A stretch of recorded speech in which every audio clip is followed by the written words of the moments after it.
would take place. So to the point of affordability, inflation is down, wage growth is up, it's far outpacing inflation. Consumer sentiment is positive, small business consumer sentiment is positive as well. I mean, there are a lot of markers that seem to be moving in the right direction for the American people. I mean, gas prices down, grocery prices have slowed. Are those not positives? Well, the American people understand that this administration promised that they would lower costs on day one. That's the standard that this administration, that the president himself set. Costs haven't gone down in the United States of America. We know costs have gone up. Housing costs out of control, grocery costs out of control, electricity bills out of control, healthcare costs out of control, and child care costs out of control. America right now is far too expensive. And we all should be working together to lower the high cost of living, to bring about a situation in this country where if you work hard and play by the rules, you should be able to live an affordable life. Far too many people in this country, this is not Democrats or Republicans, these are Americans. This is not a partisan issue. Far too many people are struggling to live paycheck to paycheck, can barely survive, and certainly can't thrive. And that's the situation that we need to change decisively here in the United States of America. Okay, but fair to say, looking at the data, that huge spikes in things like grocery prices and other things happened under the Biden administration. I mean, near record levels of inflation at 9%. That's not going to change overnight, but if it's now nearing 2%, and rent prices have cooled, gas prices are down, those things have happened. I mean, you can't change all of that overnight. Do you not acknowledge that a lot of that happened under the last administration? We're focused right now on the here and now in terms of what the American people are confronting. This is 2026. Listen, the president himself is the one who said that costs were going to go down on day one. And many counts they have. That's not the standard that we as Democrats set. That's the standard that the president set. Now, I think in your own Fox News poll, 70% of the American people believe that the economy is not moving in the right direction. So this is not the Democratic position. This is the position of the American people. And we're determined to do everything possible, working with anyone, anytime, any place, to lower the high cost of living, because we do have an affordability crisis in America. It's not a hoax. It's very real. And it's impacting people all throughout the land. Okay, so I want to talk to you about the Supreme Court case because you celebrated it on Friday, as many Democrats did. You have been very critical of the Supreme Court, has had many Democrats calling them corrupt, saying they're in the pocket of President Trump, saying they need to be term limited, the court needs to be expanded. After the decision on Friday, which included a couple of the president's own nominees voting against him and the arguments he was making, are Democrats now prepared to say that the court is neutral, it's independent, and you'll stop talk of packing or term limiting the court? I've strongly disagreed with Supreme Court decisions in the past and will continue to do so. However, the Supreme Court in this instance did the right thing. In terms of packing the court, that's not a discussion that we've engaged in. As Democrats, listen, we've made clear to the American people. Well, we've made clear, and I've certainly made clear, that we're focused on trying to do three things at this moment. Lower the high cost of living, fix our broken healthcare system. We can begin by extending the Affordable Care Act tax credits so that tens of millions of hardworking American taxpayers don't experience dramatically increased premiums, copays, and deductibles throughout the year. And of course, we also need to get ICE under control and deliver immigration enforcement in this country that's fair, that's just, that's humane, so that taxpayer dollars aren't being used to actually kill American citizens like Renee Nicole Good or Alex So let's unpack some of that. First of all, about the ACA subsidies. That was the last time you were here. We were talking about the shutdown that lasted 43 days, had an enormous impact on the economy, and a lot of people who missed a lot of paychecks. And yet Democrats who held the votes necessary to move things forward ultimately moved forward without a change to the ACA subsidies. We come to find out 90 to 93% of people who are on these ACA marketplaces are getting federal subsidies, meaning other taxpayers are paying into that. That doesn't sound affordable. So what about the promise of the Affordable Care Act that we're now still fighting about these subsidies because it is so difficult to be paid for?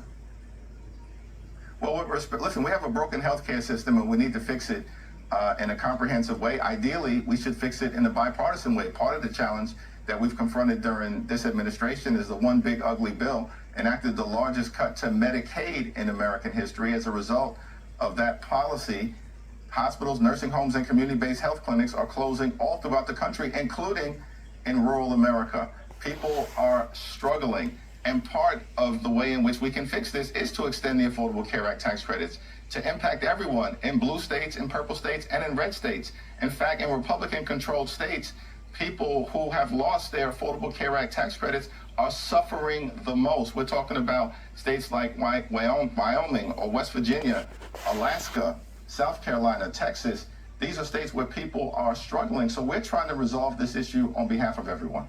Okay, so to the issue of those cuts, you know that a lot of that has to do with either waste fraud and abuse, or it has to do with eligibility and making sure that those benefits are there for people who actually need them, not able-bodied adults or those who are choosing not to work as part of the system. And there is money in there for those hospitals. They can reopen under an emergency basis. The money is there to help them move forward. So all of that was part of the One Big Beautiful Bill too. But where we get to now is ICE. You know it's funded. Why shut down the government? We get new information this morning that TSA PreCheck is going away, global entry is going away.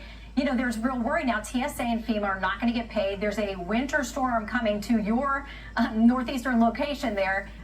Why take away funding from FEMA, from TSA, the Coast Guard, and others when ICE is fully funded? Why not reopen the government? Well, let's remember, Republicans control the House, the Senate, and the presidency to the extent there is ever a shutdown, as was the case with the 43-day Trump Republican shutdown in the fall. They cannot move forward out of a shutdown without Democrat votes. They can't do it. You guys have got to go with them. So let's talk. Okay, so let's talk about that.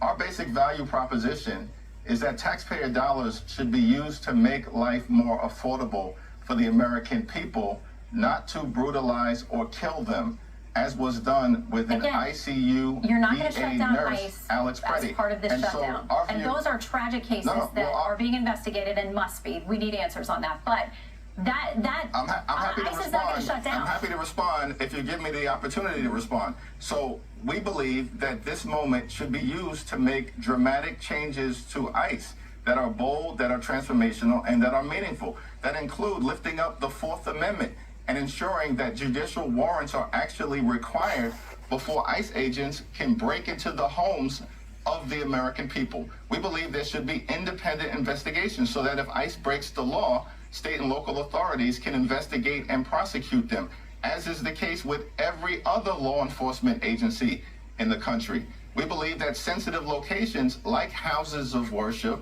like hospitals, like schools, and like polling sites should be protected.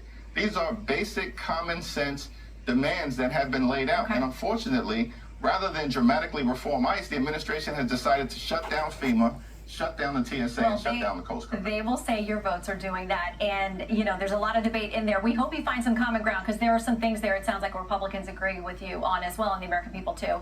House Minority Leader Jeffries, always good to have you. Thanks for coming by. Poo, there's nothing wrong with dirty rivers. Like, this is great. There's poo in rivers all the time. Yes. Mayor Burial, or whatever her name is, the mayor of D.C., they asked her about it. She said, don't worry, the drinking water is fine. Totally unrelated to the river. And she's like, E. coli is the last thing you have to worry about behind the cocaine, the antidepressants, the fluoride, and everything else that's going to kill you. It's just a weird response. Yeah, they said it's good, Ben. They said it's going to take up to 9 months until then to fix, and until then, avoid contact with the river. 9 months is pretty quick when you consider how long it's taking to clear the real swamp. Yeah, that's true. Yes,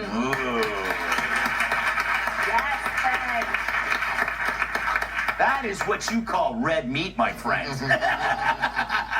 But it is the incompetence, like, you know, the Maryland state representative people are saying that, you know, it's Trump's fault. And it's like, yeah, but okay, last year, what? You had a bridge collapse. Now you got sewage everywhere. Like, have you thought that maybe it's... But at least their mission statement is that they want to foster a equitable and diverse and inclusive environment. Notice how they don't mention safe or clean. Yes. Because that's what woke is. At the end of the day, it's dirty and it's not safe. Yeah, you're all going to be sick together. Yeah. There's nobody who, there's no city in America that was doing poorly and they thought, well, you know what, we'll fix this? Some more Democrats. Yes. And then they keep them in, and then it's getting to the point where there's literally running down the street. Yes.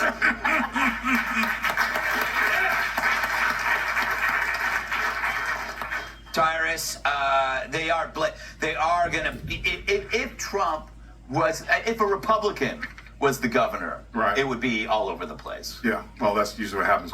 It goes Yeah. all over the place. I think it's, to be honest with you, I think I stand with everyone. We're not really surprised by any of this. Like, oh no, Washington, D.C. is full of what? Yeah. I think the hilariousness of this is that what Trump's like, yep, I'll clean it up, no problem. Say please. And they're like, no. Yeah.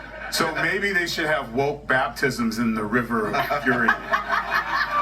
You know, like, maybe, although we see and smell sewage, maybe the river identifies as candy. Yes. Maybe this is Willy Wonka's little child, was a little German dude to come drink it. It's a chocolate little factory. Oompa Loompas, or whatever the correct term for them is. I don't hope I didn't offend any little orange people. You know what? And the little Oompa Loompas are there, you know, singing songs while you get stuck in water, and maybe, Gruel, you could make a pie of some sort. Like, I'm in. You know, they just let them swim in it and roll in it and live in it. You know, Emily, they could position this as kind of a health thing. Like, you know, this is a great way to lose weight. Oh. You know, you drink from the river for days. Well, I mean, there have been a couple deaths. Here's the thing. I think this is one big analogy to what those on the left sort of the elite in this country have been. Like, our doesn't stink? No, it actually does. And it's everywhere. This sewage system, by the way, is over 100 years old. And I also think this is sort of a testament to how our government has been patchwork. Every single person that has come in charge, with the exception of Trump, who has finally actually opened things up, has said, like, oh, nothing to see here. It's a hot potato that they switch. Like, please don't have the bridge collapse on my watch. Please don't have the planes fly. You know what I mean? Like, finally we have a president that is like, this isn't working, and this isn't working, and this is close to not working, and we are going to fix it. And the Democrats are in uproar because they are used to all of our tax dollars going toward them and their pensions and ridiculous DEI programs and statues of themselves at watch. They're not actually used to it going towards things that are going to be fixed. But this is inevitable. This is like, if you ignore the plumbing in your $100 house, you will have a storm on your front porch. Yeah, and you know what else? You know, in Somalia, the water's probably better. And we probably paid for it. Exactly. No, but the real reason that Democrats love the river is because now there's a new excuse to wear a mask.